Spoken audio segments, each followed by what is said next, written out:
All right, so amongst other news in hip hop, we had artist named Black Rob who died, and he was the artist who put out the song "Whoa." It was like a 2000 hit single Hmm. under Bad Boy. You might remember that song, um, but he died because of some internal health issues. I believe he died of cardiac arrest. But man, the way it happened, it really hurt a lot of people because they saw it kind of unfold before their eyes due to the fact he put out a video on YouTube a week before he died asking for help, asking for people to donate to his GoFundMe so he can cover his medical expenses. And a lot of people went after P. Diddy because he was the guy that signed him, and I guess he was still under some type of contract. And folks were like, "Hey, why aren't you taking care of this man?" We don't know how true that is. We don't Right. know, what was going on. So I'm not here to, perpetuate something that might not be true or that might be true. I'm just curious of your thoughts and this conversation as a whole. What are your thoughts about artists going broke after they get signed, and some of these crazy label slash artist relationships? Like, what do you think about that? Um, I mean, first, I just hate to hear that he had those problems. Yeah. Um, I wish he would have had the help. Again, this is probably my first time hearing about it, Okay. but I'm not sure all the ins and outs of the situation, so I'm not gonna judge what anybody did. But in terms of artists and their record deals, we talked about the record label, like explaining record label contracts before. So if you haven't seen that video or listened to that podcast, just go watch that on our channel. Scroll back in the podcast feed and go listen to that one. But for people who sign something and they see there's a bunch of ways we can go with this, but for people who sign like a contract and don't look at it, that's a bad idea always. Yeah. So always look at your stuff. If you need a entertainment attorney to go do you a favor, like try to go make friends or save up some money, and you're gonna have to pay for it. Yeah. It's better to just pay that money up front than have something on the back end. Like you have 100%. these deals. I think TLC was talking about they had a deal that was, they were getting the record label was getting a bunch of money, and they said they couldn't pay their bills, and stuff like that. So always look at the terms of a deal. You are still an adult whenever you sign stuff, and it's not illegal to be ignorant. Yeah. So when you sign something and you don't know what you're signing, that's not illegal. Yeah. Like you're still if you're old enough to make a will, a last will and testament, and you can sign on the line for that, Yeah. that means you're of sound mind. Yes.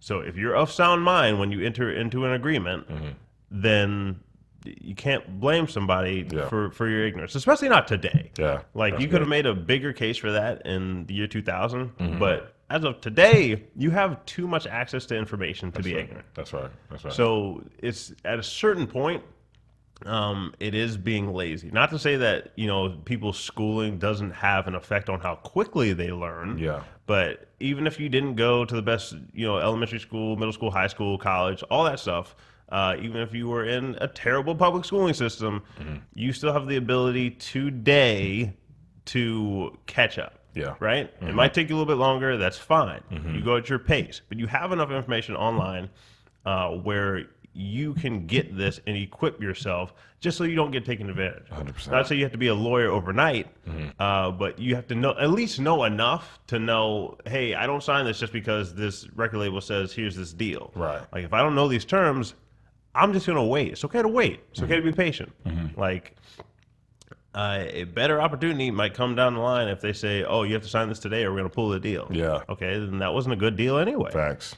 So that's one part of the Black Rob situation. Okay. The other part would be about it. It may have been, and again, I don't know exactly all that happened, but it may have been about money management. Maybe he did get paid a certain amount, and he just didn't have any money anymore after all these years. Like it was one song, or it might have been a couple albums he had back in the early 2000s that maybe those did well, but that doesn't mean that he had enough money today to fund whatever his life was doing, or all that. So a lot of, I don't know the exact stat on it, but a lot of times professional athletes or artists will go broke after coming across some money, and that's just because of lack of financial literacy. Can I input something right there?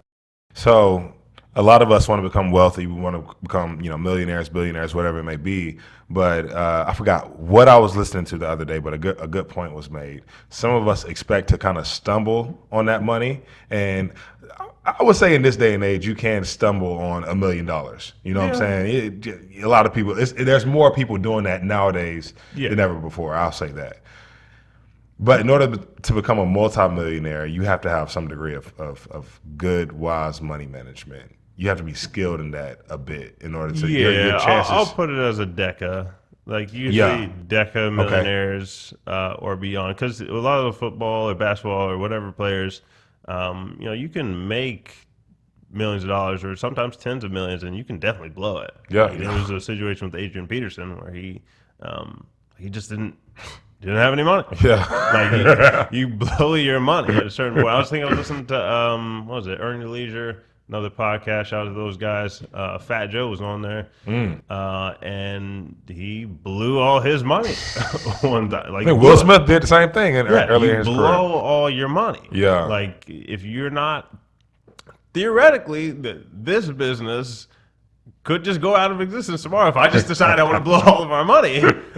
And I don't know. Let's just say I did something stupid and I just shut down the website and all this stuff, right?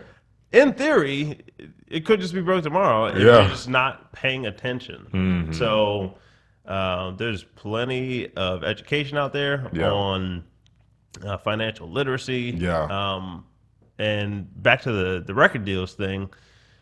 It could have just been like you just didn't know what to do with your money. Because there's definitely people who make $40,000 a year and still have a net worth of over $1 million, $2 million because they didn't blow it all. Yeah, like it's live on less than you make, and have percentages for how much you enjoy, how much you spend, and how much you invest. From a practical standpoint, is that the most that we can do to have better financial management is kind of soaking those tips you just gave, or is there other resources that we can kind of follow up with to help us with that?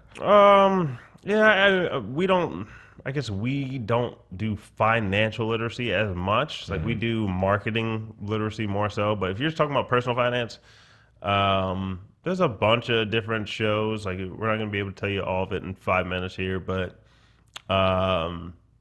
there's Earn Your Leisure. That's a podcast. We'll shout them out. Earn Your Leisure is good. Dave Ramsey is definitely good for especially like getting your house in order. I'll say Dave Ramsey's great for that. Earn Your Leisure is more of a they do focus on getting your house in order, but they also are more diverse in the information they'll tell you. Dave's is kind of like here's my way. Yeah. And if you don't want to do my way, then go listen to somebody else. Rice and beans, beans and rice. Beans and rice, yes. And then, I'll start with those two. Okay. That's what people actually do. Okay. So those are two that I would listen to. I probably listen to a bunch more, but those are just two that off the top of my head. Okay, cool. Awesome. Well, be sure to check those out, folks.